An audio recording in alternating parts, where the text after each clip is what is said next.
What is up with this exposure? Good gosh, there we go. As today's gonna be a terrible day of filming and I suck. What's going on, guys? Welcome back to the channel. Today is the day, finally. Got my 19 Mustang all torn apart here. Engine and transmission is separated. Today's video, what we're gonna be doing is assembling an engine professionally. We have a Ford mechanic here. You guys probably know him as Speed Addict 731. Definitely go check out his channel. Big thanks for him to come all the way down here.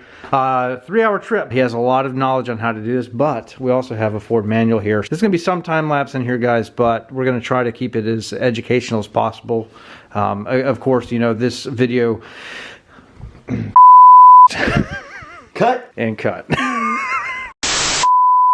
Yes, we have new billet oil pump gears. Now that we're not working in the car, we can flip it upside down, take the oil pan off, take the oil pump off, change out the gears, put it all back together, put the oil pan back on, and then proceed from there. Correct. Remember to subscribe to the channel, turn the notification bell on so that you see all the other updates. So we're going to do heads and then move on to the rest of the, because we got to install the cams and get all that done. We got to time the engine correctly. A lot to go into this, and we want to make sure that we do this right.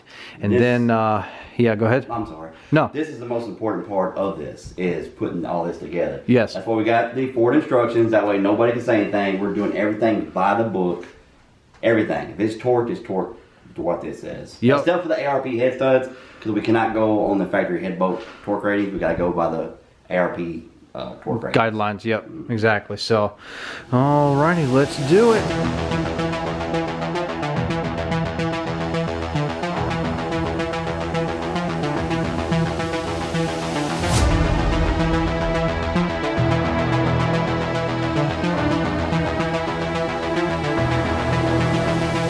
Boundaries. These are the new ones. They're just a little bit smoother, and they've got a sleeker finish to them.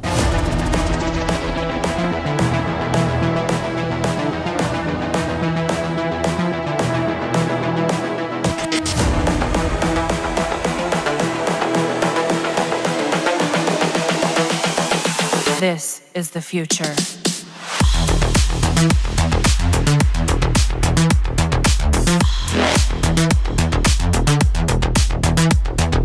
Evolution.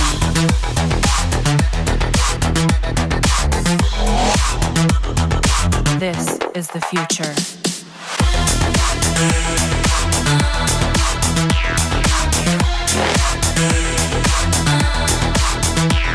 Workshop manual has you put the left side on first, timing it, and then rotating the engine, and then installing the right head. So that's what we're going to do. We're going to go by the book, copper spray on the head gasket. So uncalled for. This stuff gets sticky very fast. Evolution.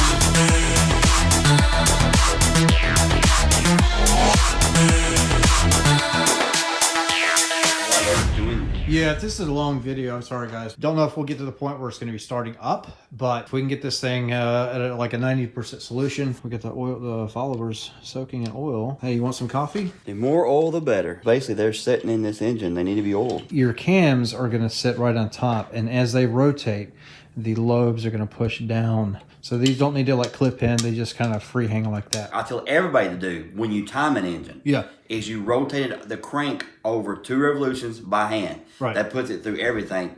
That turns the cams 1 full revolution, turns the crank 2 revolutions, and if anything was going to come in contact, you'd rather it come in contact when you're moving it by hand than with the starter, which is a lot stronger than you are. Yes. Or the engine firing up. Yes. Because once that happens, stuff bends. Yep. If you come across it and it hits and taps, you can back up, pull the chains off, back up, punt, redo it, and you're fine. Once that key goes on, it's too late. It's over. Yeah, at that point, it's over. All right, guys, so we took a little break. We did go live. A lot of you guys wanted to see that on the channel. Essentially, we have everything in time, so we timed this side correctly and then moved on. You're going to have a colored link in this orientation here. Now, this engine has been turned over a few times to check, to make sure that we are in time. So it's going to be off, but you're basically going to have 31 links in between your colored marks once you turn it over twice. This engine, again, has been turned over a few times just to make sure that everything is good to go. We're not hitting, everything's opening up like it's supposed to, and it does.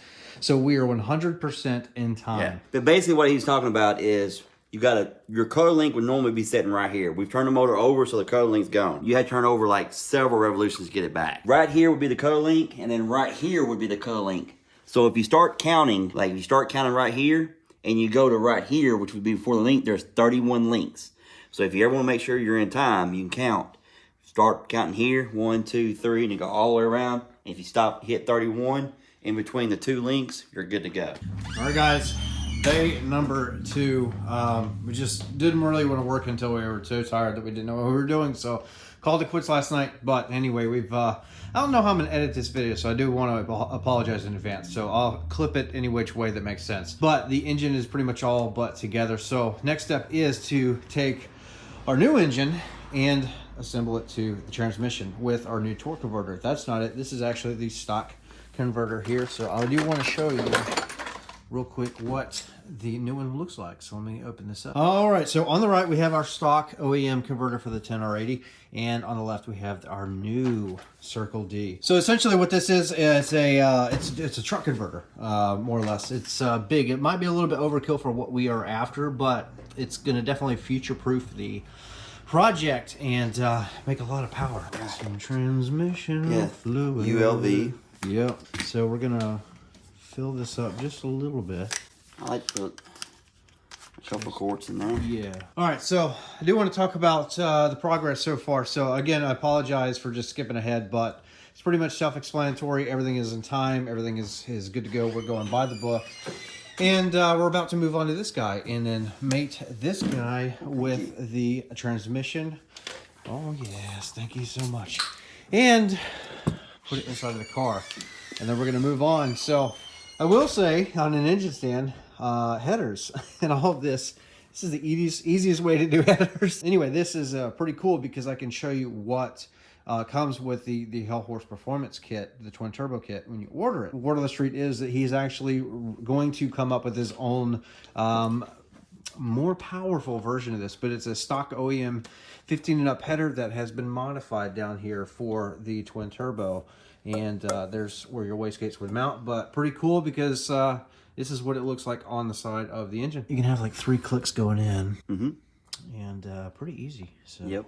And one other thing, we'll talk about this when we make the motor on the Fords. The Ford had studs. Yeah. Right. So when we get everything together, I'll show you. I'll kind of show you what I'm talking about right now.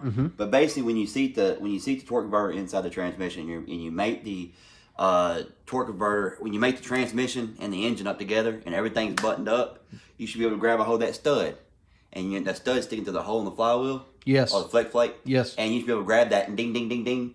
If you can do that, you're fine. If you grab a hold of that and it won't move, something's not right. It's so jammed up in it. there. Yeah. Take it apart, because if you put it together and you put the nuts on and you start it up like that, you'll kill the pump in this. Yeah. Up under here is a dipstick. It's a little dipstick up under here. The turbos are so big that the turbos cover up. So what we're going to have to do on the first start is you're going to have to start this thing up with that turbo off. It's like a big intake. Yeah. You know, it's just all the air is going through the charge piping and all that, but having that turbo over here not mounted is fine. Doesn't hurt nothing. Because you're going to have to warm it up and then you're going to top off the fluid. Right, because turbos work off exhaust gases anyway. Yeah, exactly. So you're fine. It's just like not having no exhaust. Guys, this is the new BMR Drag Race K member. I just can't wait to see it, guys. I can't wait to see it. Very excited because we're going to have so much more room. This does delete the rest of what would be on the stock K member, which is there for like rigidity and road course and handling and stuff like that. But basically, this is like a diaper that's just going to cradle the engine, and it's going to give us a lot of room for those turbos to sit. It ain't light, so don't drop it. No, they're about 35 pounds. Yeah. Well, and you put a little fluid in it. Yeah, it gets a little heavier. A little heavier than that.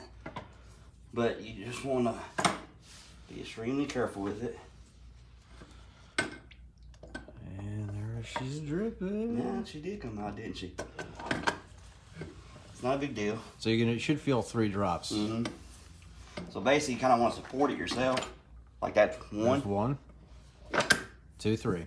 Yep. And sometimes it goes in that simple. Yep. And sometimes it don't. Another trick, guys, is I always take this and line it up straight down. The flex plate on the engine, I do the same thing. What that does is that lets you come in and hit it first time without having no fight.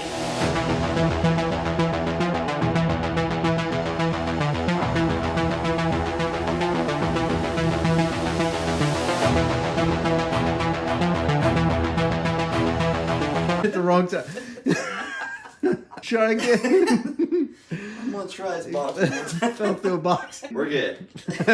First time. All right, guys, home stretch here. We're gonna figure out the wiring harness, separate it from the car. That way, when we actually get this thing in position, it'll just come up.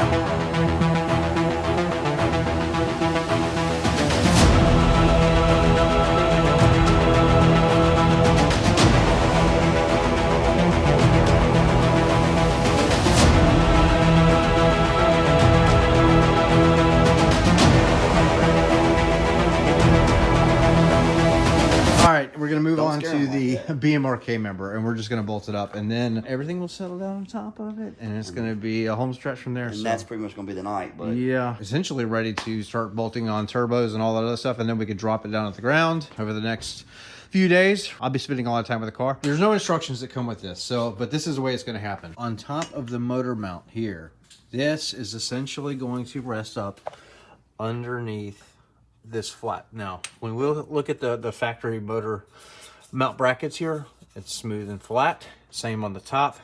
And this is going to sandwich with this fat one here, not the domed one, underneath like that. Just know that when you first mount this up, it's going to sit like this. It will not look like that. This will be up underneath. So much room for activity, man. Oh, yeah. You know, the only thing about it, it doesn't come back there. Yeah, the BMR actually eliminates those two arms. Yeah. And they say it's just as strong?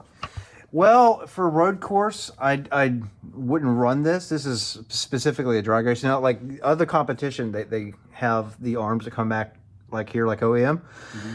But BMR, you know, they're definitely going to probably come out with one that has the same, and it also uses the front sway bar because this one eliminates it. So the K-member itself is actually 36 pounds lighter than OEM. Mm-hmm. They say when you delete the front sway bar as well, it brings it to about a 50-pound savings. Really? Yeah, but this is more so just for straight line stuff. So the bushings are a polyurethane, just like that. So red polyurethane. So imagine NVH is probably going to increase. It's going to, but I mean, you know, this is more of a hardcore race mod. It is. So it's kind of, you know, to be expected. It's warfighter, man. Yep. So right there we have our bolt, then the small washer, small gold washer, and then on top of the bigger gold washer. Just take the bolts and go through this end right here. Come up underneath with the smaller nut, locking nut, and the smaller gold washer. It'll make sense when you have it in your hands, but that is just word of the wise. It makes life a lot easier. And also, we loosen the rear transmission cross member just a little bit. That way we can shove the engine around in whichever direction. It's a tight fit, but it works. So now we just got to tighten everything back up, and we will be at a pause for this evening, and very, very excited to see that we can finally take this thing loose from the crane here, and that is basically going to wrap up this video. Stay tuned to the next.